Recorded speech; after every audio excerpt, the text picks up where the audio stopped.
Epione pain management and regenerative centre. ఇక మీ నొప్పులు శాశ్వతం కావు. Welcome to RTV. 2024 ఎన్నికల సంగ్రామంలో భాగంగా అనంతపురం జిల్లా తాడిపత్రికి ఆర్టీవీ చేరుకుంది. జిల్లా మొత్తం మీద తాడిపత్రి మీద ఈసారి ఫోకస్ పెద్ద ఎత్తున కనపడుతున్న పరిస్థితి మనం చూస్తున్నాం. ఎందుకు అంత ఫోకస్ కనపడుతుంది? ప్రస్తుతం మనతో ఎమ్మెల్యే పెద్దారెడ్డి ఉన్నారు. పెద్దారెడ్డితో మరిన్ని విషయాలు మాట్లాడే ప్రయత్నం చేద్దాం. పెద్దారెడ్డి గారు నమస్తే.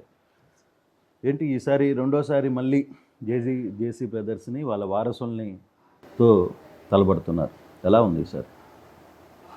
ఈసారి అయితే నేను మళ్ళా రెండోసారి కూడా గెలుస్తా అనే అభిప్రాయం ఉంది నాలో. రెండోది, నేను గెలిచేదానికి కారణం ఏమిటంటే ముఖ్యమంత్రి గారు ఇచ్చినటువంటి సంక్షేమ పథకాలు, ఇక్కడ సచివాలయ వ్యవస్థ, విలేజ్ క్లినిక్లు, ఇదొకటి. రెండోది, నేను వచ్చిన తర్వాత ఇక్కడ ఎక్కడే కానీ రాజకీయంగా ఫ్యాక్షన్ కానీ వ్యాపారస్తులు కానీ అందరికి కూడా సానుకూలంగా నేను ఉండాలనేది ఒక అభిప్రాయం. గతానికి ఈ రోజుకు ఒక మార్పు అయితే ఉంది. ఎక్కడా కూడా చిన్న గలాటలు కూడా లేకుండా ఒక్క బంద్ కూడా జరగలేదు ఈ ప్రభుత్వం. గతంలో ప్రతిసారి బంధు అరాచకాలు, మటకా గ్యామ్లింగ్లు, పొద్దున్న లేస్తే ఎక్కడో చోట ఏదో ఒకటి రాజకీయంగా చిన్న సంఘటనలు ఉంటే పెద్ద సంఘటనల వరకు జరగడం జరుగుతుంది. గతంలో ఉండేటువంటి పోలీసు వ్యవస్థ అంతా కూడా ఒక సైడే చేస్తారు. ఈరోజు ఆ పరిస్థితి లేదు. ఎవరైనా వెళ్ళి పోలీస్ స్టేషన్లకు కానీ అధికారుల దగ్గర కానీ ఎవరు పోయినా కూడా వాళ్ళు పలికే పరిస్థితి. అందువల్లే ఈరోజు మళ్ళా కూడా నాకు పట్టణ ప్రజలు కానీ గ్రామీణ ప్రాంతంలో కానీ నాకు మంచి సపోర్ట్ చేస్తాను. అంటే పెద్దారెడ్డి ఏం చెప్తున్నాడు, నేను వచ్చిన తర్వాత తాడిపత్రిలో మార్పు వచ్చింది అంటున్నాడు. కానీ మీ ప్రత్యర్థులు తాడిపత్రిలో మార్పు రాలేదు, పెద్దారెడ్డి కుటుంబంలో మార్పు వచ్చింది, పెద్ద భవంతులు వచ్చినాయి, పెద్ద ఎకరాల భూములు వచ్చినాయి, ఇవి వచ్చినాయి తప్పితే తాడిపత్రిలో ఎటువంటి మార్పు రాలేదు అని మీ ప్రత్యర్థి చెప్తున్నాడు. నేనేమన్నా ఎక్కడ దొంగతనాలు చేయలే, ఎవరి సొమ్ము ఏమి ఉంచుకోలేదు. నాకు ఇప్పుడే కాదు, ఇప్పుడుంటూ నాకు 150 ఎకరాల భూమి ఉంది, వ్యవసాయం ఉంది, నేను రియల్ ఎస్టేట్ వ్యాపారం చేస్తాను. అన్ని గతంలో నేను ఎమ్మెల్యే అయినాకనే ఆ వ్యాపారం కూడా మానుకున్నాను. ఎక్కడ కూడా కాదు, కొన్ని వ్యాపారాలు ట్రాన్స్పోర్ట్ ఇట్లాంటివన్నీ కొత్తగా వ్యాపారాలు చేయాలి.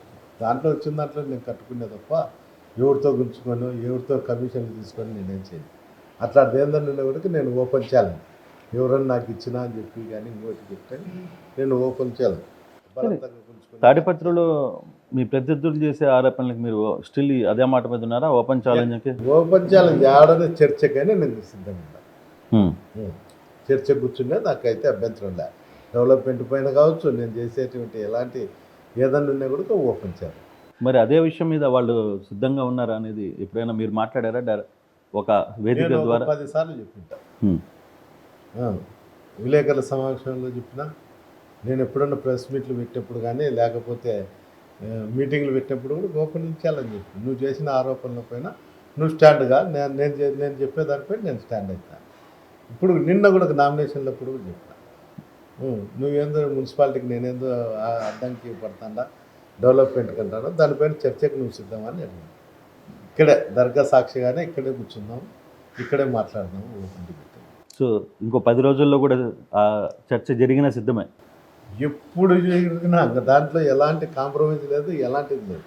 నేను ఫేర్గా ఉండా. అట్లంటప్పుడు నేను ఎవరికో భయపడాల్సిన అవసరం లేదు.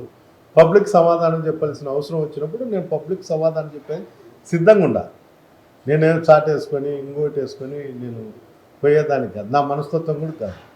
నేను ముఖ్యంగా రైతు బిడ్డను, నేను అబద్ధాలు చెప్పాల్సిన అవసరం లేదు. బేసిక్గా రేపు అధికారం మాది వస్తుంది, వచ్చిన తర్వాత పెద్దారెడ్డికి ఊచలు లెక్క పెట్టిస్తాం, పెద్దారెడ్డి కుటుంబం చేసిన అక్రమాలు, వసూలు చేసిన డబ్బులు, వీటన్నిటికి సంబంధించిన ఆహారాన్ని పూర్తిగా కూడా దానికి సంబంధించి వడ్డీతో సహా కట్టిస్తామంటున్నారు. నేను ఎక్కడ చేసినా దానికైతే నేను కట్టుబడి ఉన్నా.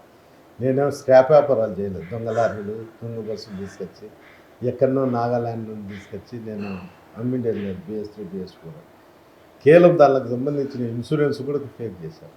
పోలీస్ అధికారులకు కూడా సంతకాలు పెట్టారు. నేను అలాంటివి ఎప్పుడు కూడా చేయను, నాకు అవసరం కూడా లేదు. మా నాయన సంపాదించిన ఆస్తి ఉంది, దానికి నేను ఆస్తి డెవలప్ చేసుకున్నాను, అంతేగాని అగ్రికల్చరే. నేను ఎక్కడన్నా ఎవరన్నా కానీ ఎదిగే కొద్దీ వాళ్ళు ఎక్కడన్నా కానీ పట్టణాలలోనో ఎక్కడన్నా చేస్తారు. నేను ఎక్కడ చేయడం, నాకు కష్టపడే గుణం ఉంది కాబట్టి నేను అగ్రికల్చర్ పర్పసే డెవలప్ చేసుకునే తప్ప ఎక్కడే కానీ నాకు ఏడా కానీ 10 సెంట్లు స్థలం ఈ గవర్నమెంట్లో నేను కొన్నా అని ఎక్కడే చెప్పు. మరి ఇన్ని కోట్ల రూపాయల ఆస్తులు ఎలా వచ్చాయి? ఎన్ని కోట్లు వచ్చినాయి? ఇప్పుడు మీరు చెప్తున్న 600 ఎకరాలు 600 ఎకరాలు లేదు, భూములు కొన్నారట. దాదాపు ఒక 200 కోట్ల రూపాయలు ఓన్లీ తాడిపత్రులని సంపాదించారు అంటున్నారు. అదంతా నాకు ఇస్తే దాంట్లో పావుల లక్షణంగా కూడా నేను ఉంటా భూములతో సహా. 600 ఎకరాలు నాకు ఏమన్నా చూపిస్తే నా ఆస్తి అంతా కొలిచేసి లక్షణంగా మిగతాది వాళ్ళే తీసుకోవచ్చు. మీ ఆస్తి ఎంత ఉందన్న? నాకు 250, 300 ఎకరాలు భూమి ఉంటుంది అంతే. అంతే. ఈ ఇల్లు ఉంది, ఊర్లో ఒక ఇల్లు ఉంది. ఇది నేను ఊర్లో ఒకటివి అనంతపూర్లో ఇల్లు నాకు ఈరోజు కాదు, నేను ఎప్పుడో కట్టించింది. ఎక్కడ చూపిమ్మని నాకు రియల్ ఎస్టేట్లో నాకు ఆస్తులు ఉన్నాయి, నేను ఎక్కడన్నా చూపిమ్మని. తాడిపత్రిలో 13 ఎకరాలు అంతే కదా, చెప్తే ఇంకా వేరే. నాకు అగ్రికల్చర్ భూములు తప్ప రియల్ ఎస్టేట్ భూములు ఎక్కడా లేవు. కానీ ఇప్పుడు వరకు ప్రతి క్వార్టరీని మీ కంట్రోల్లోనే పెట్టుకున్నారు పెద్దిరెడ్డి. క్వార్టరీ ఆ క్వార్టరీ అంటే ఇప్పుడు ట్రాన్స్పోర్ట్ ఉంది, ఒక ట్రాన్స్పోర్ట్ని ఒకరికి ఒప్పజెప్పేశారు, లేదు ఇంకో బిజినెస్ని ఇంకొకరికి ఒప్పజెప్పేశారు. అట్లా ఈ తాడిపత్రిలో జరుగుతున్న వ్యవహారాలన్నిటినీ తన క్వార్టరీకి ఒప్పజెప్పి తాను బ్యాక్ అండ్ ఉండి కథ అంతా నడుపుతున్నాడు. అట్లే ట్రాన్స్పోర్ట్ నా కొడుకులే చేస్తాను, నేను వేరే వాళ్ళకి ఒప్పజెప్పే పరిస్థితి లేదు. నేనేం తక్కువ నా కొడుకుని కాదు వాళ్ళ మాదిరి. అట్లా ఆలోచన ఉంటే నాకు కోటరీ ఇంకోటి వసూలు చేసేదానికైతే కోటరీ అవసరం. ఇక్కడ ఎక్కడా లేదు. వ్యాపారాలు నా కొడుకులు చూస్తున్నాను, రాజకీయం నేను చూస్తాను, అంతే తప్ప దీంట్లో కోటరీ ఇంకోటి ఏం ట్రాన్స్పోర్ట్ చేయడం తప్ప, ఏమన్నా ట్రాన్స్పోర్ట్ బిజినెస్ చేయడం తప్ప అంటే అంతే చేస్తాను. మేము ఎక్కడో దొంగవి చేయడం ఇంకోటి చేయడం. గతంలో వాళ్ళు చేస్తే మీరు ఇదే మాట అన్నారు కదా, ట్రాన్స్పోర్ట్లు దొంగ బస్సులు దొంగ బిల్స్ ఒకే బిల్ మీద 4 బస్సులు చెప్తున్నారు అని. వాళ్ళు తిప్పుతారు. అంటే జేసీ బ్రదర్స్ చేసే తప్పు పెద్దారెడ్డి చేస్తే మాత్రం ఒప్పు అయిపోద్దా? నాకు సొంత లారీలు ఎక్కడ లేవు, పబ్లిక్ వే పెట్టుకుంటాంటాం, దాంట్లో వచ్చేటి ఏదన్నా 10-5 వచ్చి తీసుకుంటాంటాం తప్ప ఎక్కడ లేవు. వాళ్ళు తీసుకొచ్చినది నాగాల్యాండ్కి పోయి రికార్డు మూలకంగా కేసులు కూడా ఉన్నాయి వాళ్ళ మీద. ఈ ప్రభుత్వం వచ్చినాక నేనే రికార్డు దగ్గర తీసుకుని పెట్టడం జరిగింది. వాళ్ళు ఒక దాని మీద 4-5 బస్సులు ఇప్పారు. నేను చెప్పాల్సిన అవసరం లేదు. ఈ రాష్ట్రంలో ఎవరిని అడిగినా చెప్తారు, బస్ ఓనర్లు అందరిని అడిగినా కూడా వాళ్ళు చెప్తారు. ఇంతకుముందు తాడిపత్రిలో జేసీ దివాకర్ రెడ్డి బస్సు మాత్రమే తిరుగుతాను. ఈరోజు ఎన్ని బస్సులు తిరుగుతాడో ప్రైవేట్ బస్సులు ఒకసారి చూడమనండి. నాకు వాళ్ళకు వ్యత్యాసం పబ్లిక్ని పోయి అడిగితే తెలుస్తుంది. ఊరికి ఏందో మీకు ఎవడో చెప్పినారని నన్ను అడగడం, నేను దానికి చెప్పుకొని దాన్ని ఎవడో చెప్పడం వల్ల మీ ప్రత్యర్థులు మీ మీద మాట్లాడతారు. మీ ఇంటి ఎదురుగా ఆపోజిట్లో ఈ గోడకి ఆ గోడకి మధ్యలో ఉన్న సందు మాత్రమే. దానికి నేను చెప్తాను కదా, అక్కడ గట్టిగా అరిచినా ఈ ఇంట్లో వినపడుతుంది, ఈ ఇంట్లో గట్టిగా అరిచినా ఆ ఇంట్లో వినపడుతుంది. అందుకే చర్చకి రమ్మని చెప్తాను కదా. నేను ఏ దొంగ వ్యాపారాలు చేసినా, ఏ దొంగ బస్సులు తెచ్చినా, దొంగ లారీలు తెచ్చినా, ఎవరిని మెడలో చైన్లు గుంజుకుంటారన్నా కూడా నన్ను అడిగినా కూడా నేను దానికి చెప్తాను. వాళ్ళ అనుచరులు వాళ్ళే ఉన్నారు. మటకా చేసేది వాళ్ళే, గ్యామ్లింగ్ చేసేది వాళ్ళే, చైన్ స్నేకర్స్ కూడా వాళ్ళ దగ్గర ఉన్నారు. మొన్న కౌన్సిలర్ కూడా పోటీ పెట్టినారు. అట్లా అంటే ఎక్కడెక్కడ ఉండేటువంటి ముడి సరుకులు కావచ్చు, దొంగతనాలు కావచ్చు, అంతా జేసీ అనుచరులు దేశీ కుటుంబంలో ఉండాల్సిన పరిస్థితి తప్ప నా దగ్గర అలాంటి వాళ్ళు ఎవరు ఉండరు. కానీ ఈసారి పెద్దారెడ్డిని ఢీకొట్టడానికి జేసీ కుటుంబం అంతా ఏకమైంది. అందరూ తాడిపత్రికి వచ్చారు. దివాకర్ రెడ్డి కావచ్చు, ప్రభాకర్ రెడ్డి కావచ్చు, వాళ్ళ పిల్లలు పవన్లు కావచ్చు, ఇంకో వ్యక్తి కావచ్చు, అందరు కుటుంబం అంతా ఏకమై ఎటువంటి పరిస్థితుల్లో పెద్దారెడ్డిని తాడిపత్రి నుంచి తెరవేయాలి అని డిసైడ్ అవుతున్నారు. సాధ్యమవుద్దా? కాదు. నేను ఎంత బలవంతునో వాళ్ళే చెప్పినారు, నేను చెప్పాల్సిన అవసరం లే. నేను ఎంత బలవంతునో లాస్ట్ టైం ఎలక్షన్లప్పుడు మీరే ఇంటర్వ్యూ చేశారు, అప్పుడు నేను బలహీనుని కిందని చెప్పారు వాళ్ళు. ఈరోజు నేను ఎంత బలవంతునో వాళ్ళే చెప్తాను. అట్లప్పుడు నా గెలుపు వాళ్ళు చెప్పినట్లే అది లెక్క. అందువల్ల నేను గెలిచేసిన వాళ్ళ మనస్ఫూర్తిగా వాళ్ళే నన్ను అంగీకరిస్తారు కాబట్టి దీంట్లో ఎలాంటి ఆలోచన కూడా లేదు. అంటే మిమ్మల్ని ఇప్పుడు దాకా నమ్ముకొని గతంలో మీకు సపోర్ట్ చేసిన ఎన్నికల్లో సపోర్ట్ చేసిన వాళ్ళందరూ ఈరోజు జేసీ వైపు వెళ్ళిపోతున్నారు. ఏంటి, మీ యాటిట్యూడ్ నచ్చకనా, లేదు మీ పిల్లల యాటిట్యూడ్ నచ్చకనా, మీరు సంపాదిస్తున్న ఆస్తుల్లో వాళ్ళకి వాటా లేకపోవడం, ఏ లోపం వల్ల అక్కడికి వెళ్ళిపోతుంది? నాకు పోయిన వాళ్ళల్లో కొంతమంది ఎలక్షన్ తర్వాత వచ్చిన వాళ్ళు కొంతమంది వాళ్ళ బంధువులు కేసులలో ఉండారన్న దానివల్ల కొంతమంది ఉన్నారు.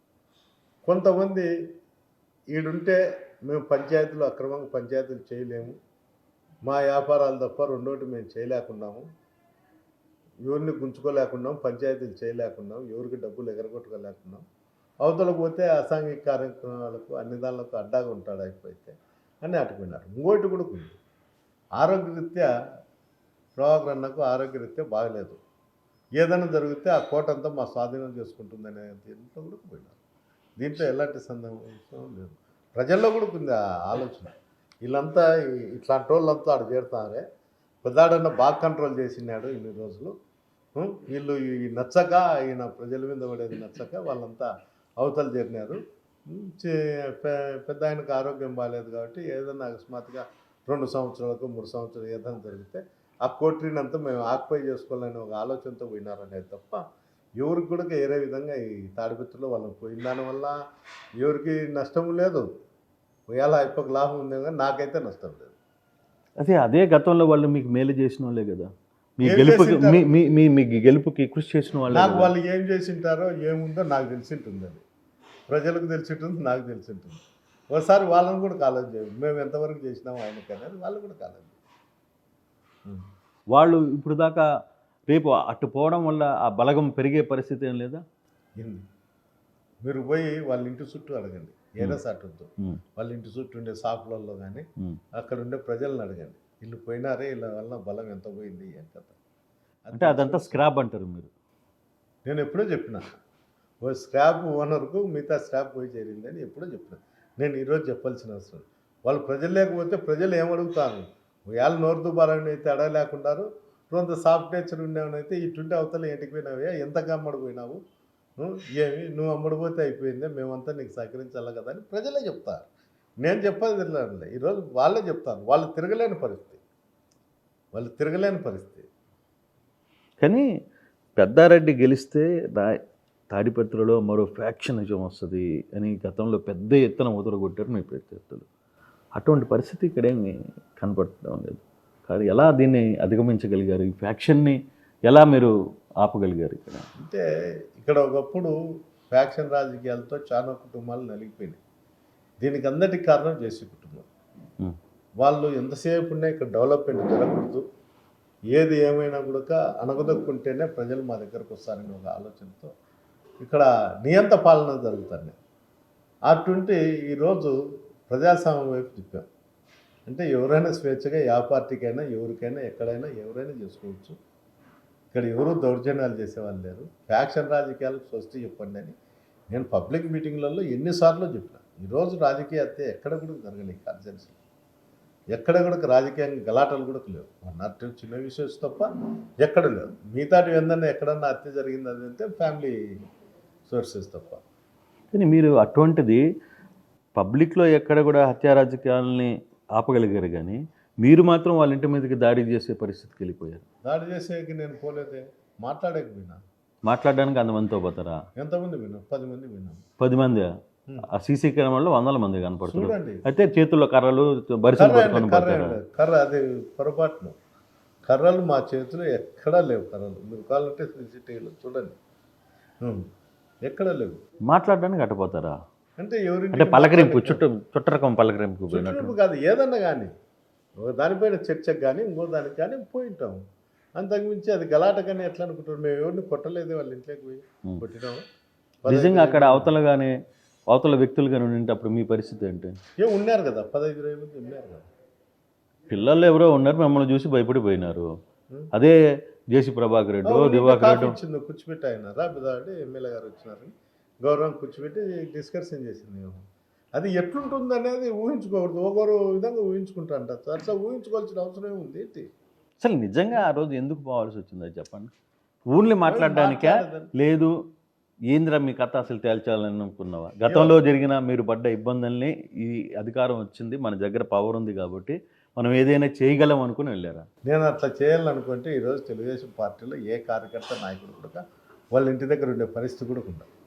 నేను ఎక్కడన్నా కానీ ప్రజాస్వామ్యంగానే ఇక్కడ రాజకీయాలు కానీ అన్ని విషయాలలో కూడా శాంతియుతంగా ఉండాలనే దాని కింద నేను చేస్తాను తప్ప ఏందో కక్ష సాధింపు చేయాలనే తట్టుకుంటే ఏమి.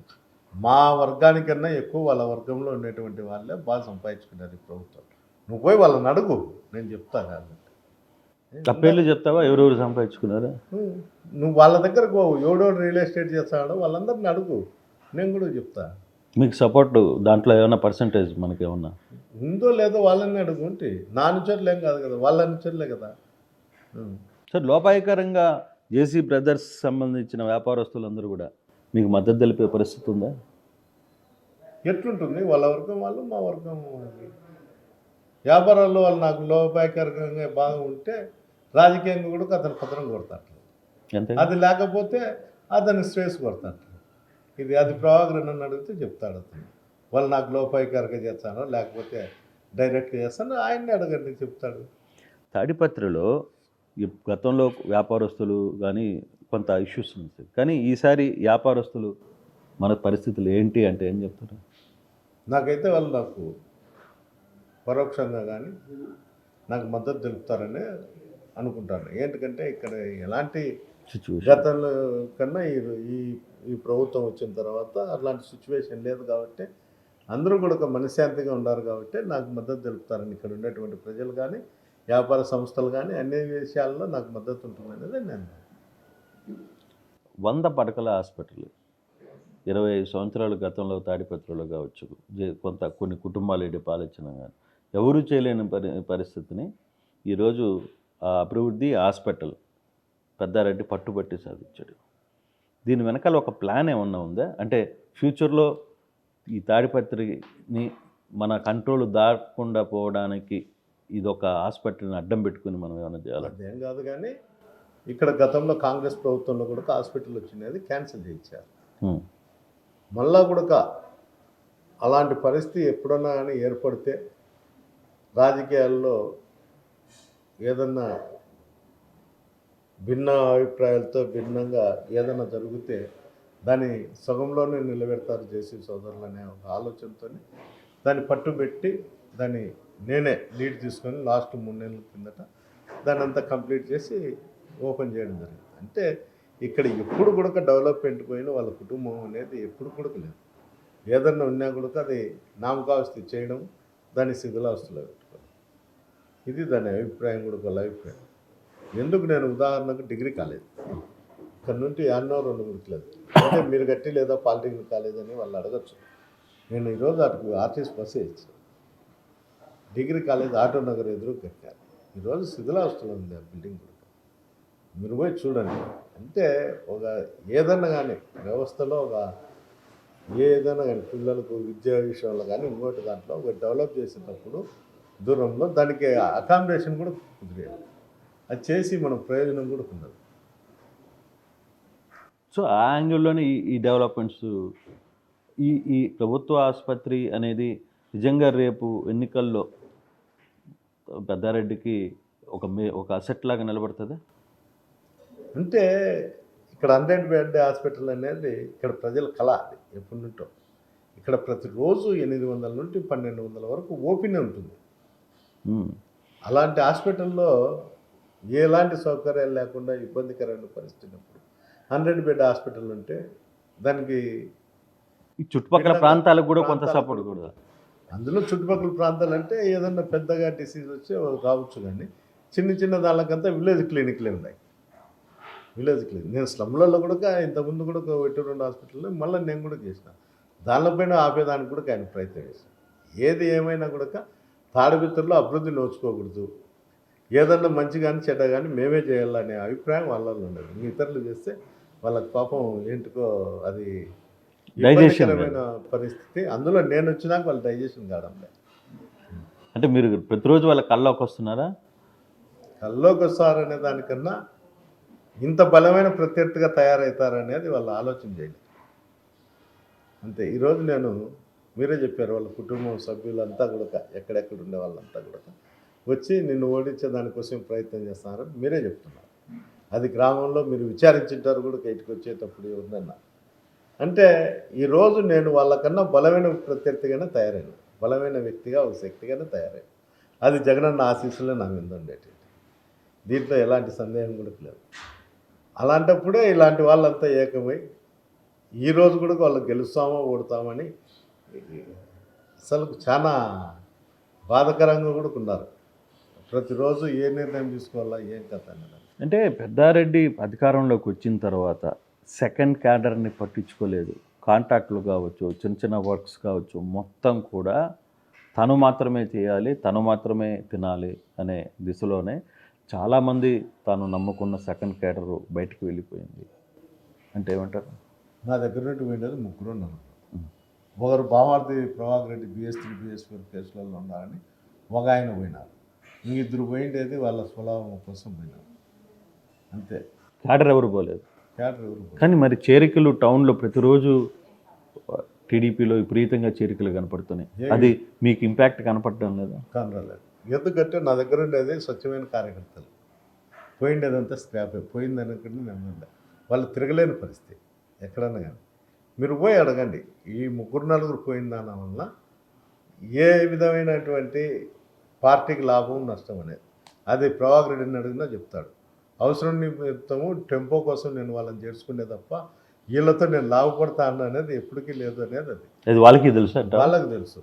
ఏంటికి రేపు నెల 13వ తారీఖు పోయినాక వాళ్ళ పరిస్థితి ఏందో వాళ్ళనే అర్థం చేసుకోవాలి. అది వాళ్ళ అంతరాత్మకు కూడా తెలిసిపోయిన వాళ్ళకు. ఏం జరుగుతుంది 13 తర్వాత? ఫుట్పాత్ కానొచ్చు, దాని మీద కూర్చోాల్సిన పరిస్థితి వచ్చింది. ఇంట్లో నుండి ఈరోజు ఇంట్లో కూర్చుంటున్నారు, తర్వాత ఫుట్పాత్ మీద రోడ్డు మీదకి లాగేస్తారు మీరు. నేను లాగను, ఆయనే లాగుతాడు. ఆయన అవసరం అయిపోతుంది కదా, అవసరం అయిపోతానే బయటనే వాళ్ళ స్థానం ఉండేది. ఆయన అందరికీ చెప్పేది కూడా పాత వాళ్ళకి అందరికీ ఎందుకు చెప్తాను, ఏమన్నా వీళ్ళకి ప్రిఫరెన్స్ ఇస్తానంటే ఎలక్షన్ అయిపోయిన చూస్తాం వాళ్ళ స్థానం యాడుంటుంది అంటే, వాళ్ళ స్థానం యాడుంటుందంటే నేనైతే ఫుట్పాతే అనుకుంటాను, వేరేదేం లేదు.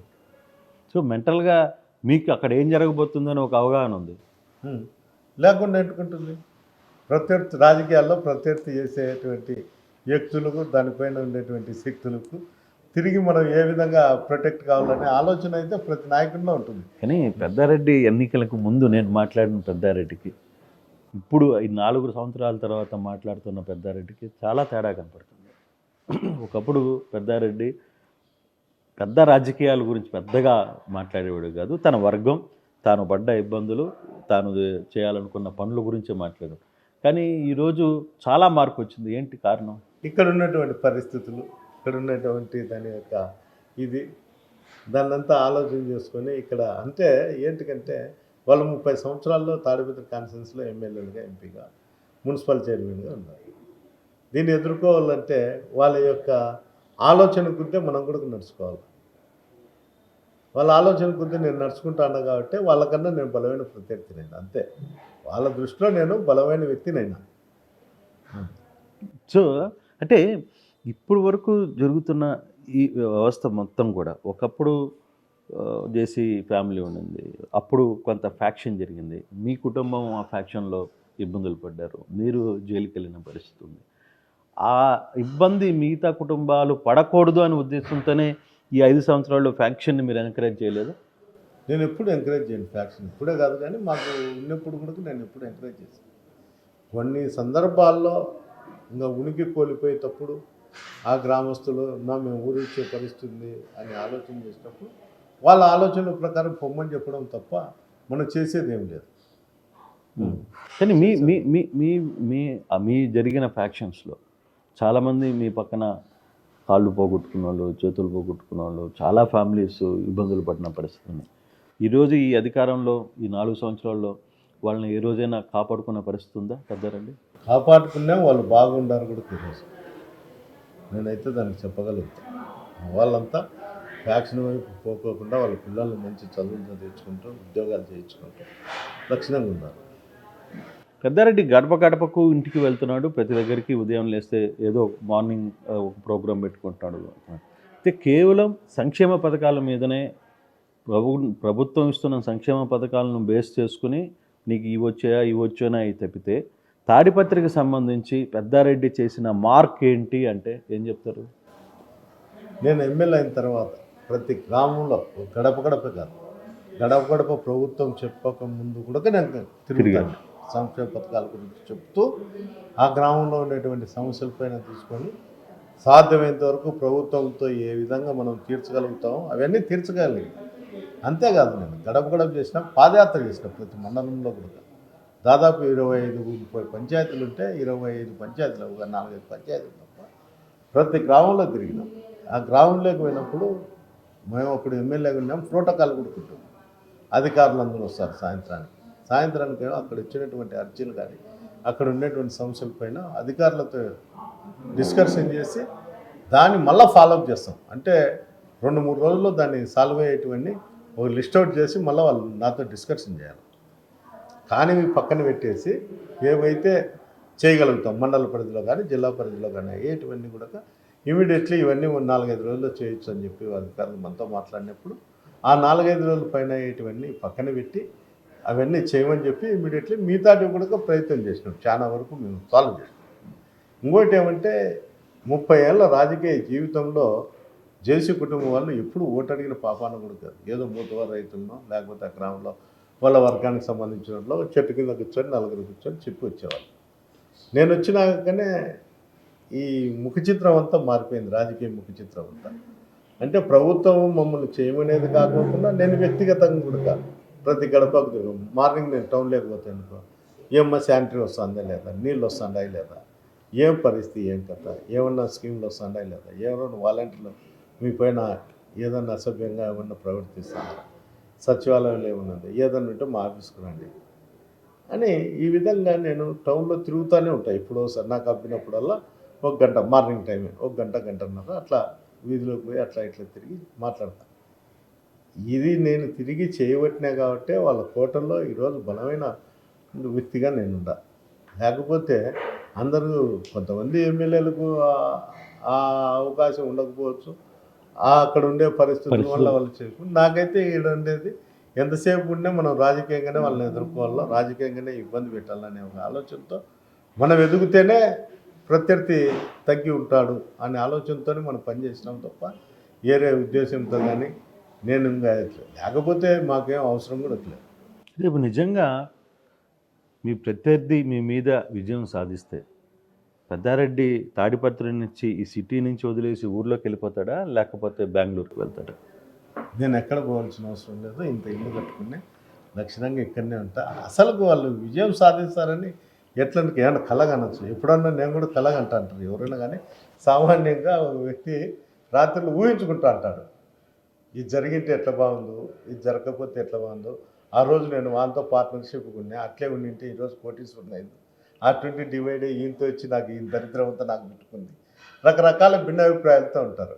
అట్లా కలగనాల్సింది జేసీ సోదరులు నా కొడుకు ఎమ్మెల్యే అవుతాడు లేకపోతే మాకు ప్రభుత్వం వచ్చిందని ఒక కళగా మిగిలిపోతుంది. అంతేగాని ఆ కళ తీరని కళ అది తీరదనేది నేను చెప్తాను. లాస్ట్ టైం కూడా మీరు చెప్పినారు, అదేదో పెట్టినారు బ్లేడ్ షో పెట్టినారు. ఆ రోజు కూడా చెప్పినాను, నేను ఛాలెంజ్ చేసిన తాడిపత్రిలో నేను ఖచ్చితంగా గెలవబోతాను, ఇది పరిస్థితి అని. ఈసారి కూడా అంతేనా? అంతే కదా. ఒకవేళ మార్పు జరిగితే మార్పు కాదు, ఆ దేవుడు చిన్న చూపు చూసే తప్ప లేకపోతే ఎట్టి పరిస్థితుల్లో తాడిపత్రిలో నేను గెలవబోతాను. దీనికి ఎలాంటి సందేహం లేదు, ఎలాంటిది లేదు. రూరల్లో పట్టున్న పెద్దారెడ్డి టౌన్ మీద ఎందుకు అంత పట్టు సాధించలేకపోతున్నాడు? టౌన్ అభివృద్ధి విషయంలో కావచ్చు లేకపోతే టౌన్లో, ఎందుకంటే మీరేమో ఎమ్మెల్యే, అవతలేమో అక్కడ మున్సిపాలిటీ అంతా వాళ్ళ చేతిలో ఉంది. ఆ గ్యాప్ నిజంగా తాడిపత్రి టౌన్ ప్రజలకు ఇబ్బంది కలిగించింది. కలిగిస్తాను. ఎందుకంటే నేను ఇంటింటి కొలాయి కోసం 53 కోట్ల డబ్బులు తీసుకురావడం జరిగింది. అవును, దానిపైన ఆయన కౌన్సిల్లో శాంక్షన్ చేయలేదు, కౌన్సిల్ మీట్లో ఇది చేయలేదు, అప్రూవ్ చేయలేదు. అది అట్లే ఉంది. ఇప్పుడు కూడా 7 నెలలు అవుతాను. ఆ రోజు ఆయన శాంక్షన్ చేసింటే ఈరోజు ప్రతి ఇంటికి కూడా కొలాయి ఉంది. అవును, అది శాంక్షన్ చేస్తుంటే మీకు క్రెడిట్ వచ్చేది కదా, మరి ఈ ప్రత్యర్థులు ఎందుకు చేస్తారు దాన్ని? అదే టెండర్ వర్క్ కదా, ఎవడన్నా చేయొచ్చు, ఎవడన్నా ఉండొచ్చు కదా. నేనే కాంట్రాక్టర్ కాదు, బేసిక్గా ఎవడన్నా చేసిండు. ఏది ఏమైనా కూడా అభివృద్ధికి ఆటంకం కలగడం అయితే జరుగుతుంది చాలాసార్లు. నేను దాదాపు ఈ తాడిపత్రి మున్సిపాలిటీలో ఒక సంవత్సరం నుండి ఈ డ్రైనేజ్ ప్రాబ్లమ్స్ అన్ని నా వ్యక్తిగతంగానే నేను దానికి సంబంధించిన డబ్బులు ఖర్చు పెట్టడం కానీ ఎవరైనా ఫ్రెండ్స్తో చేయించడం కానీ ఇలాంటివి జరిగినాయి. అందువల్లే చాలా వరకు నేను ఇక్కడ సమస్యలు లేకుండానే పరిస్థితి. ప్రజలు నాకు ఫోన్లు చేస్తారు కానీ మా డ్రైనేజ్ ఇబ్బంది, మాకు నీళ్ళు వాసన వస్తుంటాయి నాకు చేస్తారు. కానీ ఆయన మున్సిపల్ చైర్మన్ అయినాక ఆయన ఎలాంటిది కూడా ఎక్కడ చేయడు. ఏం చేస్తా అంటే మేము చేసే సట్నం ఇంకో సట్నం ఫోటో పెట్టుకొని వాళ్ళ కౌన్సిలర్ దాన్ని ఏదో ఒక వాతావరణం సృష్టించి ప్రజలకి చైర్మన్ చేస్తాడని మెసేజ్ కోసం చూస్తాను.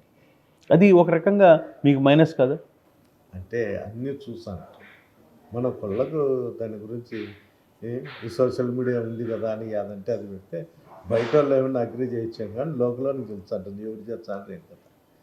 వాళ్ళు నాకు ఫోన్ చేస్తానే అక్క నీకు ఒక గంటకో లేకపోతే రేపు 18 వచ్చి చేస్తారు చూడక అని చెప్తాం. వాళ్ళకి ఫోన్ నెంబర్ ఇస్తాం ఒకసారి వాళ్ళ వర్కర్లకు. కానీ నేను ఇక్కడ ఈ డ్రైనేజ్కు 10 మంది లేబర్ని పెట్టా కంటిన్యూ. వాళ్ళని అడుగుతారు ఎమ్మెల్యే గారు పంపించినారా అని. నాకు చేసినాక రెఫరెన్స్ అనేది వాళ్ళ క్లియర్ అయిందా లేదా పని. అందువల్ల అది నాకే ఉంటుంది తప్ప వాళ్ళు ఎన్ని సోషల్ మీడియా డెవలప్మెంట్. సో ఫైనల్గా ఈసారి దండిగా డబ్బులు ఉన్నాయి పెద్దిరెడ్డి దగ్గర, వాళ్ళ దగ్గర దండిగా డబ్బులు ఉన్నాయి. ఈసారి తాడిపత్రి అనంతపురం జిల్లాలో హయ్యెస్ట్ ఖర్చుగా జరగబోతున్న నియోజకవర్గంగా అనుకోవచ్చు. నేనైతే ఆలోచన ఏం లేదు కానీ వాళ్ళైతే పెట్టచ్చు. ఎప్పటి నుంటో సౌకర్యాలు కావచ్చు, ధనవంతులు వ్యాపారాలు ఉన్నాయి కాబట్టి వాళ్ళు పెట్టచ్చు. మరి ప్రజలను అయితే నేనైతే అర్చిస్తాను. ఆయన నాకు ఓటేయండి, మీ ఆశీస్సులు ఉంటేనే మళ్ళీ ఎమ్మెల్యే అవుతా, వాళ్ళు ఇచ్చే 5,000 4,000తో ఏమి కాదు అని అర్చించి ఓటు వేయించుకుంటా తప్ప ఈ డబ్బు పెట్టి రాజకీయాలు చేసే పరిస్థితి అయితే తీసుకురా. మరి తట్టుకునే పరిస్థితి ఉందిగా, ఉందనే కదా నేను చెప్తాను కదా. ఏది ఏమైనా కూడా ఏదో రూపంలో మేము గెలుస్తామనే చెప్తాను. ఏదో రూపం అంటే 2 రూపాయలు ఉంటాయి, రిగ్గింగ్ అనా లేకపోతే డబ్బులు రిగ్గింగ్ నాకు అలవాట్లేదు. నేను ఆయన జేసీ పవన్ గారు మొన్న చెప్పినారు వాళ్ళ తమ్ముని నామినేషన్కి వచ్చి యువకులంతా దౌర్జన్యం చేసి అందరినీ తలలు పగలగొట్టి 2 ఓట్లైనా కానీ ఒకరు వేయల్లా దొంగ ఓట్లు అని చెప్పి ఆయన చెప్పినారు. అంత మనసు నాకు లేదు. అంత గొప్ప మనసు, అంత గొప్పగా రెచ్చగొట్టే మనస్తత్వం అయితే నాకు కాదు.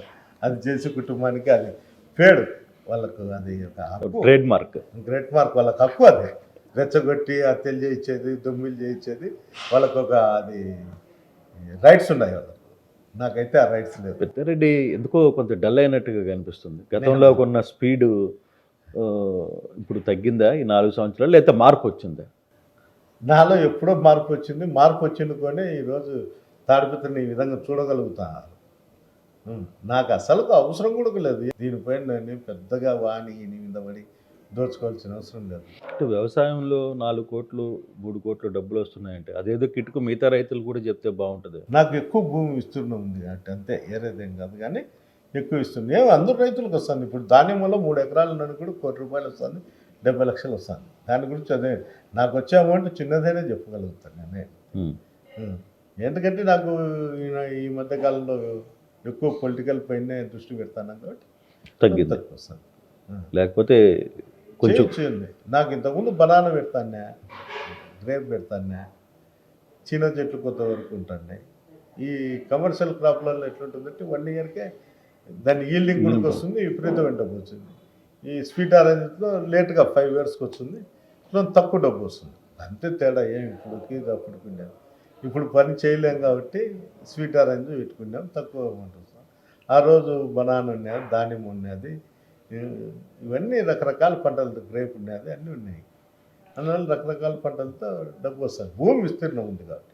లేకపోతే మనకు వచ్చేది ఎంత ఉంటుందిలే, అందరికి వచ్చి. పెద్దారెడ్డి వారసుడుగా ఎప్పుడు ఎంటర్ కాబోతున్నాం? మీ వారసుల్లో ఎవరిని మీ వారసుని చేయబోతున్నారు? నా వారసులు ఎప్పుడు రాజకీయాల్లోకి ఇప్పుడు పరిస్థితులు అయితే ఆలోచన కూడా లేదు. నిజంగా సీరియస్ కానీ యాక్టివ్ రోల్ అంతా వాళ్ళే నడుపుతున్నారుగా. పెద్దారెడ్డి పేరుకి ఎలక్షన్లు వచ్చినప్పుడు పెద్ద మనిషిలా వ్యవహరిస్తున్నాడు. తాడిపత్రుల వ్యవహారాలన్నీ కూడా మీ వారసులే చేస్తున్నారుగా. అదేం లేదు కానీ ఎలక్షన్లు వచ్చింది కాబట్టి ఫ్యామిలీ మెంబర్స్ అంతా ఓటు అడిగేదానికి తప్పలేదు. వారసులు రాకపోవడంలో తప్పింది. వారసులు రావాలి కదా ఇప్పటికైనా. అవసరమైనప్పుడు తీసుకొస్తాం కానీ ఇప్పుడు అవసరం కూడా లేదు కదా. సో ఈ ఎలక్షన్స్ వరకు లేదు.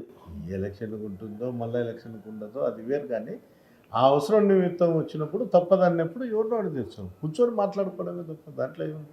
వానికి ఇంట్రెస్ట్ ఉంటుంది, వానికి ఇంట్రెస్ట్ ఉంటుంది, ఇది అంతే కదా. రాజకీయాల్లో ఎట్లుంటుందంటే ఇంట్రెస్ట్ లేని తీసుకొచ్చి పెడితే ఇట్లే ఉంటుంది. ఇప్పుడు పాపం అస్మిత్ రెడ్డి హ్యాపీగా హైదరాబాద్లో తిరుగుతాడు.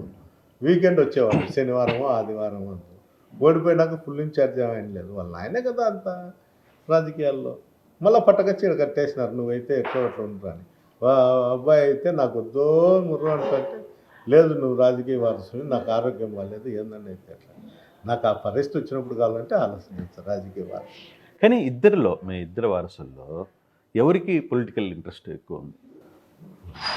ఎలక్షన్ కాబట్టి తిరుగుతా అంటారు. అట్లా బేసిక్ మీకు ఒకరు ఉంటుంది, వీడైతే కరెక్ట్ లేదు వీడైతే కరెక్ట్. ఎప్పుడు వీడెప్పుడు రాజకీయాలు చేసే పరిస్థితి అయితే లేదు. ఎలక్షన్ దగ్గరికి వచ్చినప్పుడు క్యాంపెయిన్ చేస్తారు, ఎలక్షన్ చేస్తారు. దానికి కావాల్సినటువంటి ఒకరికొకటి ఒప్పచెప్తాము. దానిపైన అవగాహన కల్పించే దానికోసం తప్ప ఈ రాజకీయాల్లో అంటే ఎవరు ఎప్పుడు ఎట్లుంటుందో ఎవరికి తెలుసు. ఆ పరిస్థితులలో అవగాహన అనేది ఉండాలి ఫ్యామిలీలో. మన పొలిటికల్ ఫ్యామిలీ, మా నాయన సమితి ప్రెసిడెంట్, మా ఆయన ఎమ్మెల్యే, నేను ఎమ్మెల్యే, మా అమ్మగారు మండల ప్రెసిడెంట్లు. ఈ విధంగా రాజకీయ కుటుంబంలో ఉన్నాం కాబట్టి ప్రతి ఒక్కరికి రాజకీయ అవగాహన అనేది అవసరం. మనం రాజకీయాలు మానుకుంటున్నామనే తట్టుకుంటే అవసరం లేదు కాబట్టి ప్రతి ఒక్కరిలో కూడా ఆలోచన అనేది ఉండాలి. ఎట్లా మన పబ్లిక్తో ఉండాలా అనే ఆలోచన కోసమే తీసుకురావడం అంతే తప్ప వేరే విధంగా ఆలోచన కూడా లేదు. తాడిపత్రి ప్రజలకి ఏం చెప్పబోతున్నారు ఈ ఎన్నికల సందర్భంగా? ఏంటంటే ముఖ్యంగా నేను చెప్పేది ఏమంటే ఈ 5 సంవత్సరాల్లో ఎంత మార్పు ఉందో తాడిపత్రి కాన్ఫరెన్స్లో ఇంకొకసారి నాకు అవకాశం ఇస్తే తిరిగి ఈ తాడిపత్రి అనేది ఎవరో గతంలో 70 సంవత్సరాలు 80 సంవత్సరాలు ఉన్నోళ్ళు ఇక్కడ నుండి ఎక్కడన్నా కానీ పక్కన ప్రాంతంలో నివసించే వాళ్ళు తాడిపత్రికి వచ్చినప్పుడు ఇది తాడిపత్రేనా అని ఒక ఆశ్చర్యకరంగా ఆలోచన వచ్చినప్పుడు ఆ మార్పులో నేను ఉంటా అనేది నాకు రాజకీయాలు. డెవలప్మెంట్ గురించా ఇక్కడ డ్రింకింగ్ వాటర్ పైన కానీ ఇంటింటి కొలాయి నేను ఎమ్మెల్యే అయితానే ఖచ్చితంగా తిరిగి ప్రభుత్వం వస్తానే 2-3 నెలల్లోనే నేను ఇంటింటికి కొలాయి అయితే ఖచ్చితంగా మున్సిపాలిటీలో ఏపీగలుగుతాను. ఇరిగేషన్ పైన కానీ డ్రింకింగ్ వాటర్ పైన కానీ ప్రధానంగా నేను దానిపైన focus. Right sir, and all the best sir. Thanks. మరిన్ని వీడియోస్ కోసం ఛానల్ ని సబ్స్క్రైబ్ చేయండి, లేటెస్ట్ అప్డేట్స్ కోసం వాట్సాప్ ఛానల్ ని ఫాలో చేయండి అండ్ లింక్ డిస్క్రిప్షన్ లో ఉంది.